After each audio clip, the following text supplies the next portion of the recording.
Assalamualaikum warahmatullahi wabarakatuh.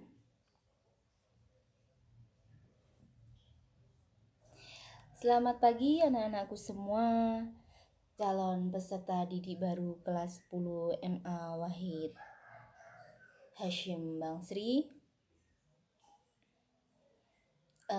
Bagaimana kabar kalian pagi ini?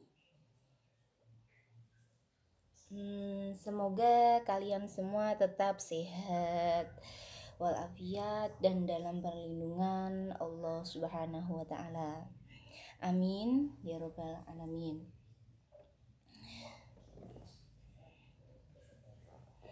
Sebelum kita melanjutkan ke materi Matsama pada pagi hari ini, alangkah baiknya saya memperkenalkan diri terlebih dahulu. Oke?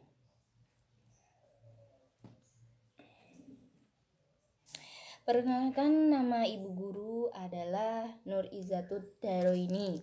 Ini ya, bisa dibaca. Ini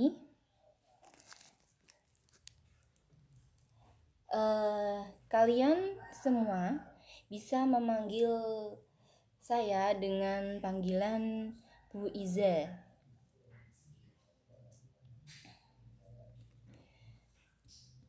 Saya di sini di Madrasah Aliyah Wahid Hashim ini mengampu sebagai guru BK atau yang sering kalian dengan sebutan yaitu guru bimbingan dan konseling. Ini nantinya Bu Iza akan memberikan layanan berupa bimbingan maupun konseling terhadap kalian semua. Seperti yang dulu di saat kalian masih di SMP maupun MTS itu pasti kan ada guru BK-nya. Nah, di sini nanti kalian bertemu dengan saya yaitu Bu Iza. Oke? Nah, lanjut.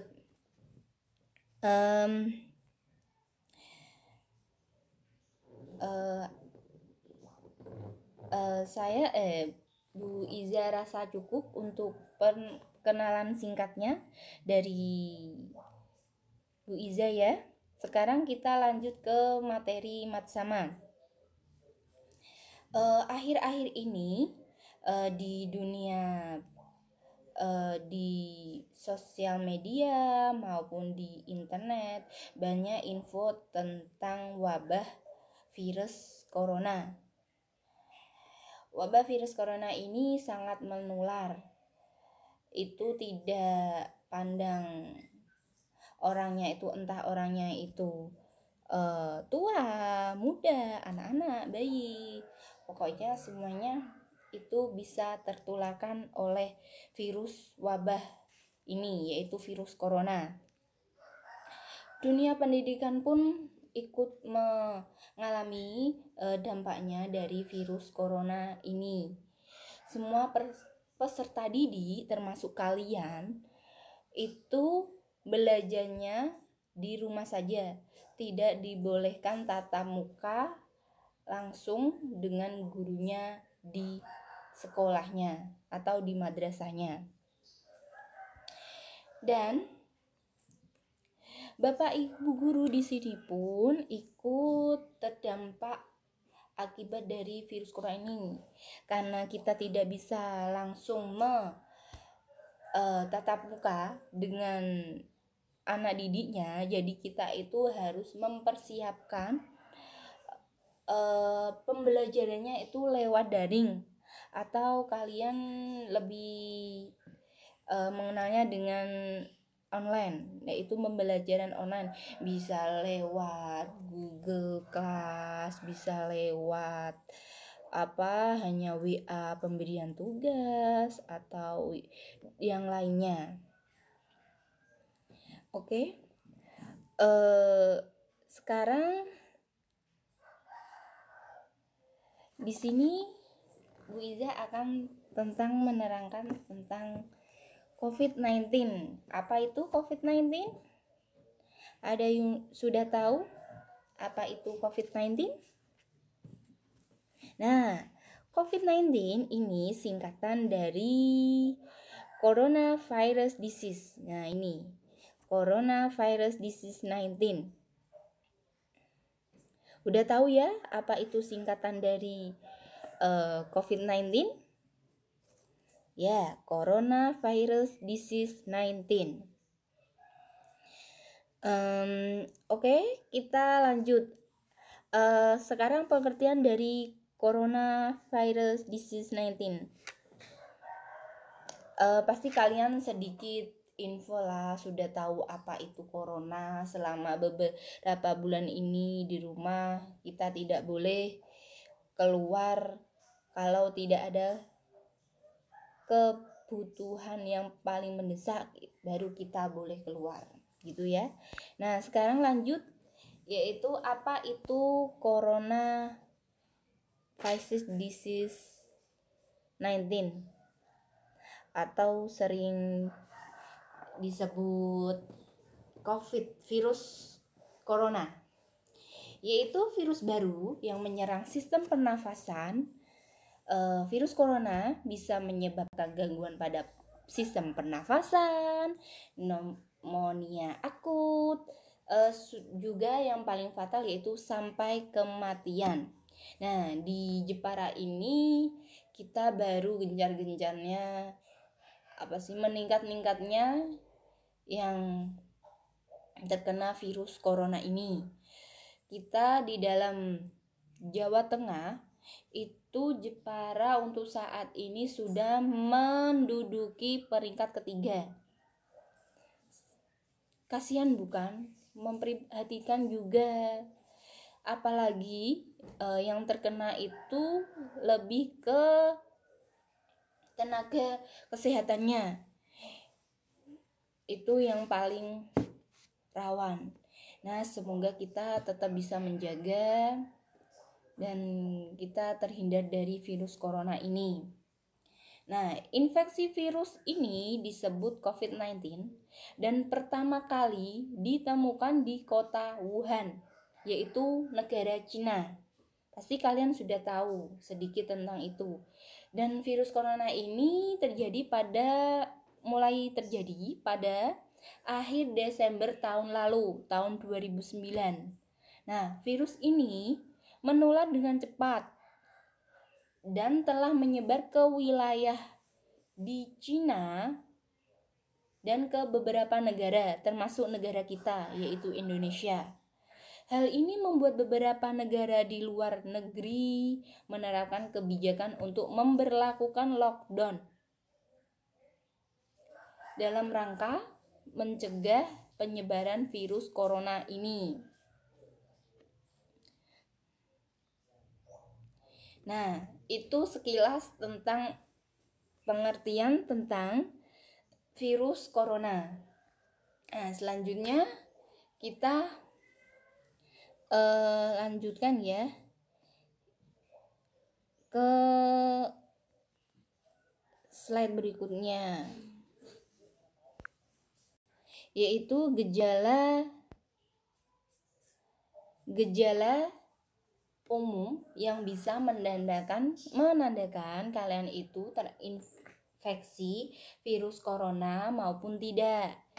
Untuk gejalanya, ini yang pertama ada demam dengan tinggi suhu 38 derajat Celcius itu sudah termasuk gejala jika kalian mengalami suhu di atas 38 derajat Celcius. Terus yang kedua itu batuk yang berlebihan, terutama yang tidak sembuh-sembuh dalam beberapa hari. Terus dan yang terakhir yaitu sesak nafas. Jika kalian mengalami ketiga gejala umum tadi yang sudah Bu Iza sampaikan, segeralah kalian itu untuk pergi ke tenaga medis atau fasilitas kesehatan di sekitar kalian.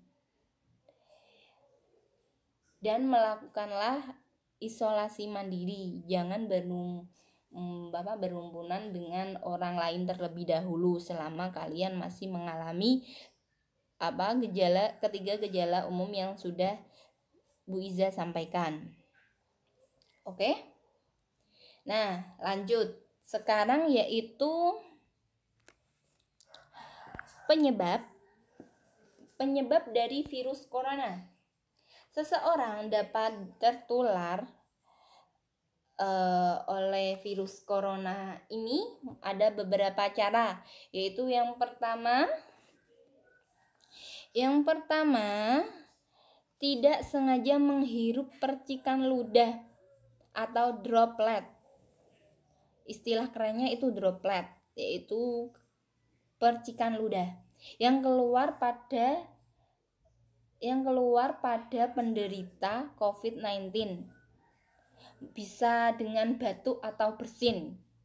Nah, jika ada seseorang yang batuk atau bersin, itu kalian segera menghindar atau enggak minimal pakai masker. Kalau kalian pakai masker itu sudah melindungi dari wajah kalian, percikan dari ludah orang tersebut yang kena virus corona itu dengan batuk maupun bersin. Atau kalian yang sedang batuk itu bisa menggunakan lengan dalam kalian dengan gini. Kalau kalian itu tidak membawa masker. Kalau bersin pakai tisu bisa, terus tisunya segera dibuang. Terus kalian segeralah cuci tangan dengan sabun minimal 1 menit. Oke? Nah, lanjut. Yang kedua yaitu memegang mulut, hidung tanpa mencuci tangan terlebih dahulu setelah menyentuh benda yang terkena cipratan ludah penderita COVID. Nah, itu sangat penting. Cuci tangan pakai sabun, sela-sela jari, terus dalam kuku ini terutama bisa, terus pokoknya punggung tangan, telapak tangan, pokoknya harus sebersih mungkin. Dianjurkan itu kurang lebih 1 menit lah kalian itu untuk cuci tangan.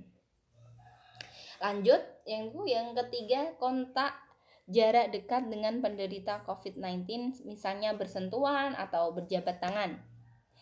Kalian ini kan sudah dibentuk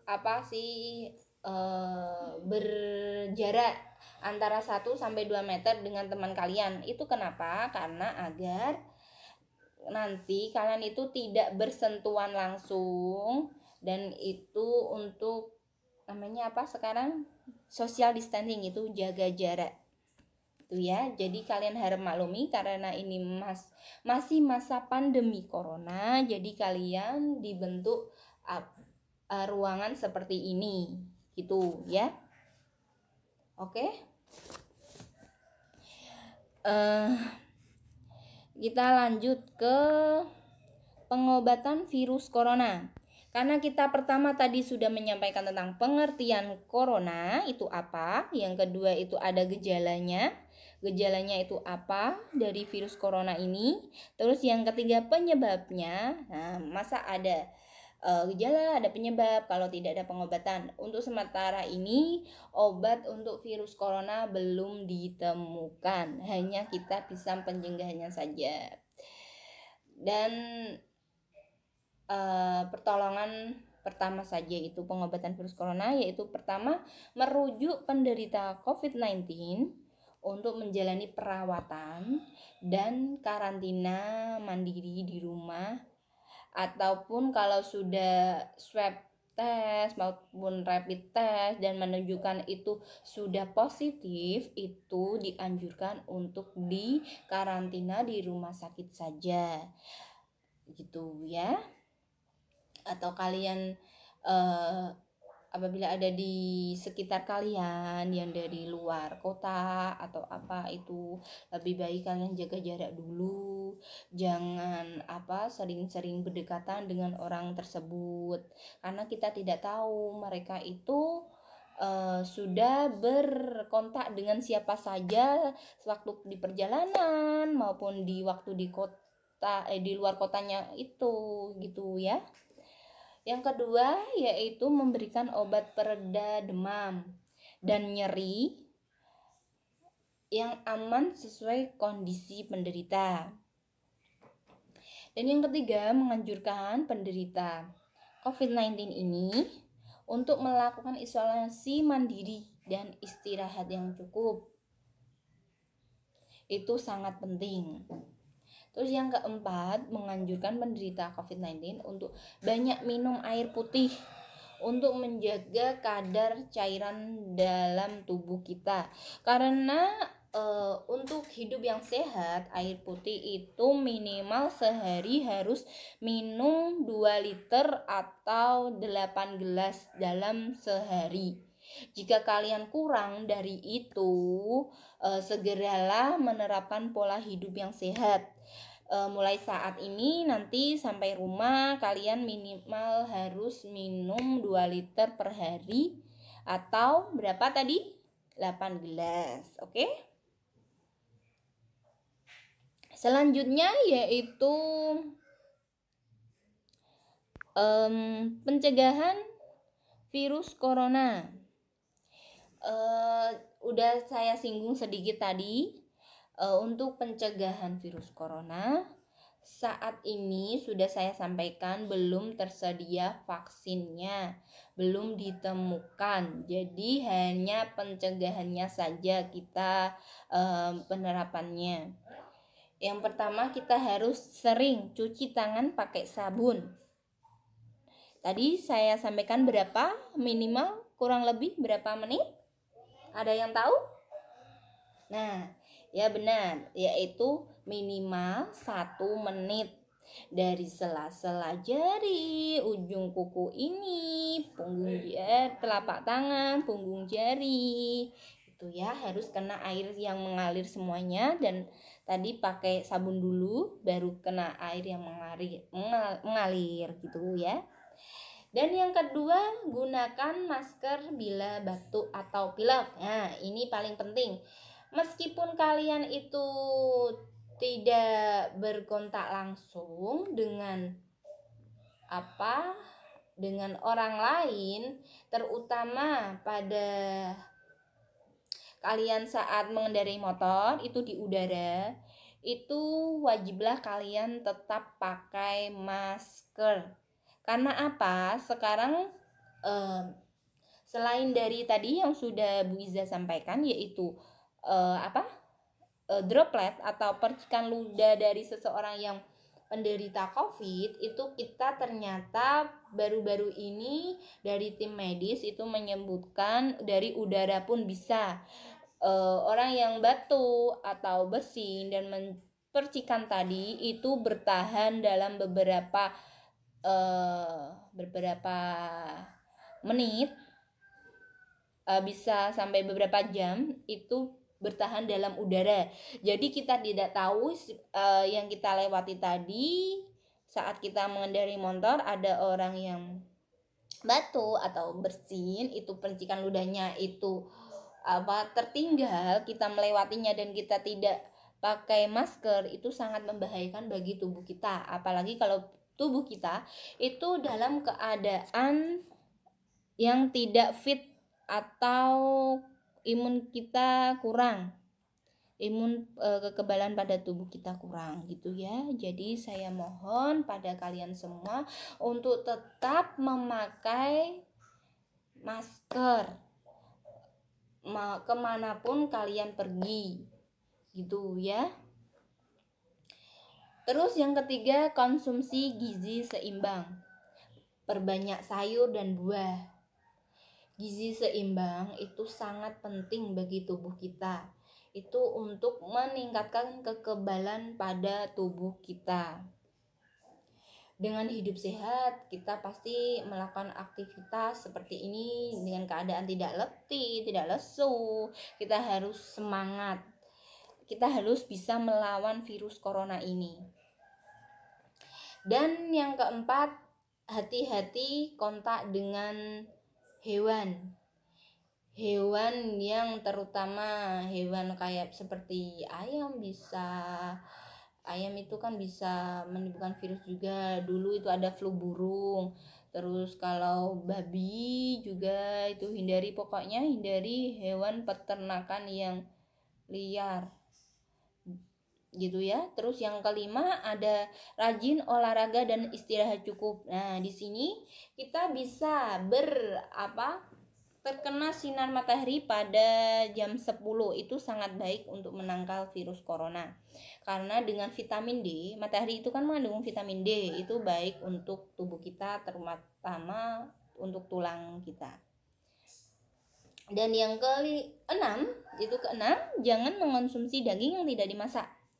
Nah, kalian tentu saja kan itu tahu kalau daging yang tidak dimasak terlebih dahulu itu mengandung bakteri, kuman yang sangat banyak. Nah, alangkah baiknya kalau kita mengonsumsi daging itu kita harus mengolahnya terlebih dahulu. Ya, nanti bisa disampaikan ke orang tua apabila ibunya yang memasak itu daging harus dimasak dahulu dan benar-benar matang. Jangan mengonsumsi makanan yang setengah matang ya. Karena kita tidak tahu kuman yang masih menempel pada daging tersebut atau makanan tersebut, oke? Terus yang terakhir, bila batuk, pilek, dan sesak nafas, segeralah ke fasilitas kesehatan. Kita bisa rujuk ke klinik, ke puskesmas, atau rumah sakit yang terdekat dengan lingkungan sekitar kalian. Oke? Itu tadi pencegahan virus corona. Saya harap kalian semua itu bisa memahami apa yang Bu Iza sampaikan tadi dan bisa diterapkan ke diri kalian sendiri maupun ke orang lain di sekitar kalian nanti. Oke? Nah, sekarang lanjut ke slide berikutnya. Tadi etika batuk. Udah saya singgung sedikit tadi waktu di materi sebelumnya. Sekarang etika batuk, di situ ada gambar tutup mulut dan hidung dengan lengan atas bagian dalam, yaitu seperti ini. Gitu. Terus kita bisa gunakan masker. Terus setelah itu jika kita menggunakan tisu, segera buang tisunya ke tempat sampah dan segeralah cuci tangan dengan sabun dan air yang mengalir. Nah, untuk prakteknya seperti gambar di sini, bisa kalian lihat semuanya terlebih dahulu.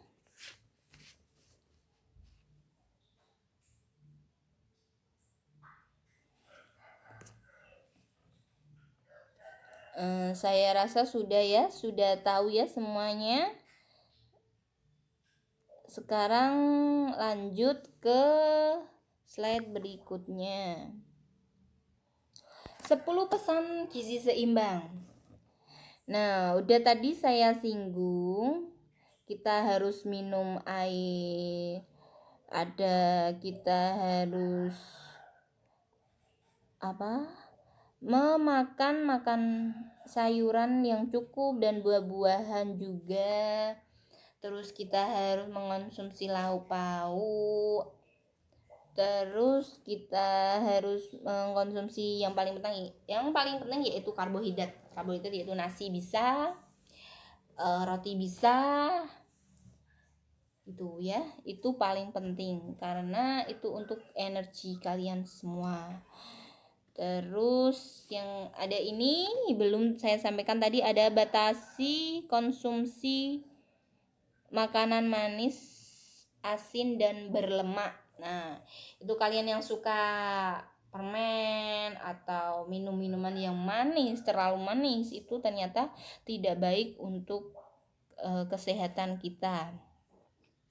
Terus ada yang paling penting ini poin ke-6. Ada sarapan pagi sebelum beraktivitas.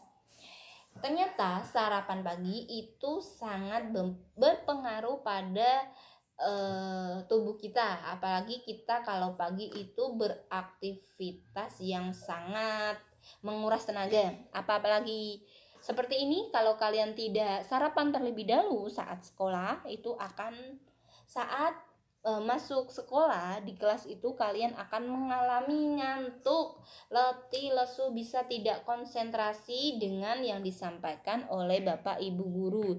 Jadi saya harap nanti kalau sudah kita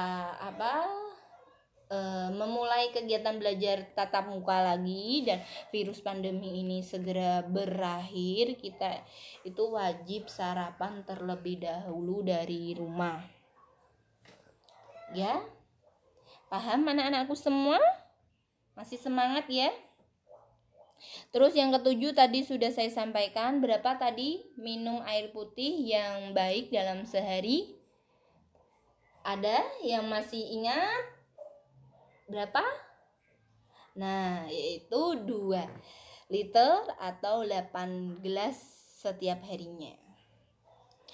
Yang ke-8 ada biasakan baca label pada kemasan makanan. Ini terutama kalian anak remaja seperti ini itu, anak seumuran kalian itu sangat suka dengan makanan yang tampilannya itu instan, bisa seperti makanan ringan, minuman instan bisa. Itu kalian harus terlebih dahulu melihat label expirednya atau label kadaluarsanya, itu tanggalnya masih lama atau sudah lewat batas. Jika sudah lewat batas, segeralah kalian jangan mengambil. Bisa kalian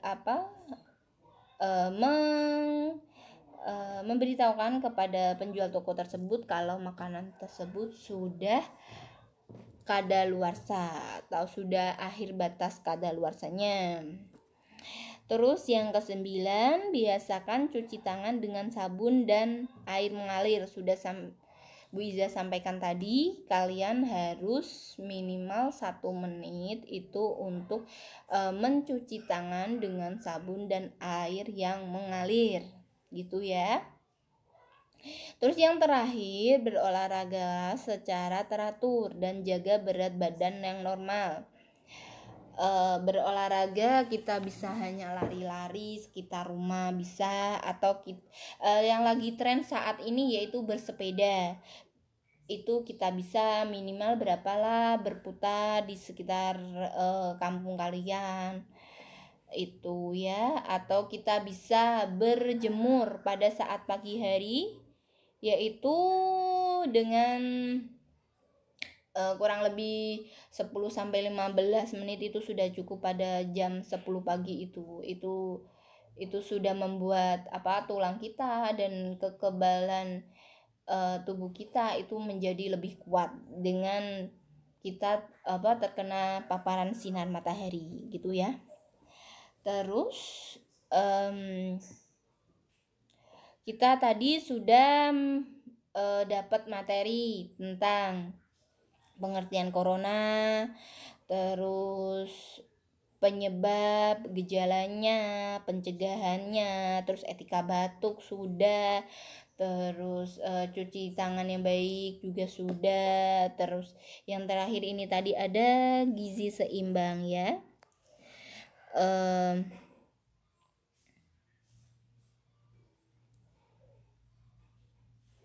Saya rasa cukup.